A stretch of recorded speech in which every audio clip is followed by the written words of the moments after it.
বাড়ি কোথায় ভাই তোর? এখানে বস, একটু কথা বলি। বস বস। তো বন্ধুরা, এই ভাইকে দেখতে পাচ্ছ, ভাই এই অল্প বয়সে ঝুড়ি ভাজা বিক্রি করছে। বাড়ি কোথায় ভাই? সুবর্ণ মির্গি। ওটা কোন দিকে পড়ছে?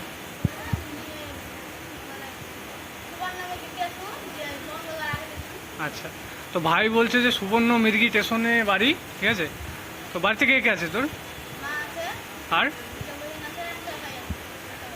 আর বাবা নেই? তো দেখতেই পাচ্ছ ছেলেটা বাবা নেই, মা আছে, দুটো বোন আছে আর একটা ভাই আছে। আচ্ছা, কতদিন করছিস এই কাজ? 1 বছর হয়ে গেল। তুই সংসার চালাস তাহলে? আচ্ছা আচ্ছা। আর যে ভাই বোনরা আছে তারা কি করে?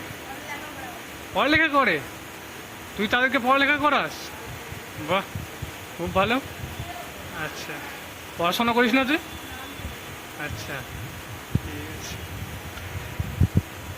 তো কত টাকা হয় এই করে, তোর ব্যবসা করে? 200 টাকা? আচ্ছা, 200 টাকা ইনকাম করে চলে সবার?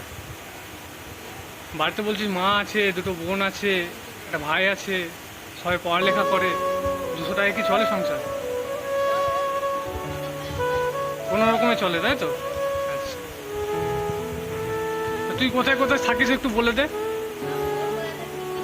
একটু জোরে বল। ভগবান গোল্লা আর কৃষ্টপুর? আচ্ছা, এই 2 জায়গাতে বেশি থাকিস, তাই তো? আচ্ছা, তো বন্ধুরা শুনতে পেলে, ভাই বললো যে ভগবান গোল্লা আর কৃষ্টপুরে থাকে, ঠিক আছে। তো এই ভাইকে যদি স্টেশনে কিংবা কোথাও দেখতে পাও তো অবশ্যই যেন সাহায্য করো সবাই, ঠিক আছে।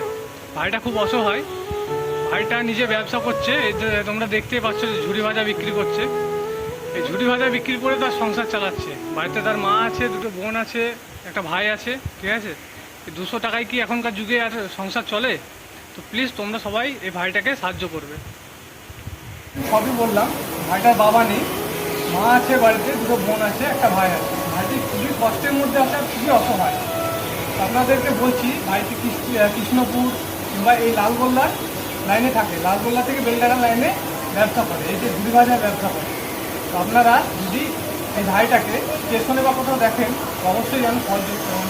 ভাইকে আমি কিছু টাকা দিয়ে যাচ্ছি, ভাই তুই এটা কিছু কিনে কিনিস, ঠিক আছে? হ্যাঁ, এখন বাড়ি যাবি তো? তাহলে এখন ব্যবসা করবি? এখন কতক্ষণ ব্যবসা করবি? 1-1.5 ঘন্টা, তারপর বাড়ি যাবি, আবার আবার খাওয়া দাওয়া করে আবার আসবি। হ্যাঁ, আবার রাতে যাবি। ঠিক আছে, যা তাহলে, ভালো থাকিস।